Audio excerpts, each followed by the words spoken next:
ज्याचा गुरु आहे ना आयुष्यात, ज्याला कोणतरी मालक आहे ना, तो मालक तुमच्या संकटात, गुरु तुमच्या संकटात 100% तुमच्या बरोबर असतो, हे लक्षात घ्या. एका जंगलात एक शेळी चरता चरता अशी फसत गेली आणि ती फसलेली शेळी एका सिंहाच्या नजरेला पडली.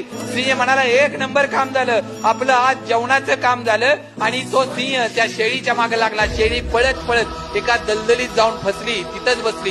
सिंहाला कळलं नाही पुढे दलदल आहे. सिंह देखील जाऊन त्या दलदलीत फसला. दोघांच्या मध्ये एक 15 फुटाचं अंतर होतं. शेळीला वाटलं आता आपण या जागेवरून हलत नाही, सिंह पण हलताना दिसत नाही. शेळीने जरा आराम घेतला आणि त्या सिंहाला विचारलं, तुझा कोण या जगात मालक आहे का?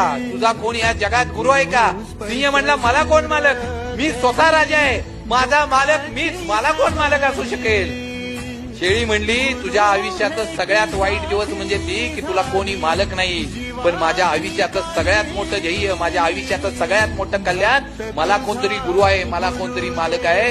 तू मालक असल्यामुळे तुला कोण वाचवा येणार नाही, पण माझा मालक मला शोधत तिथनं या दलदलीतनं बाहेर काढायला 100% येणार आहे. तुमचा गुरु तुमचा हात कधीच सोडत नाही, या लक्षात घ्या. तुम्ही किती अडचणीत जावा, हा गुरु तुमचा कधी हात सोडत नाही. आम्हाला गुरुचा आशीर्वाद सदैव आमच्या पाठीशी पाहिजे.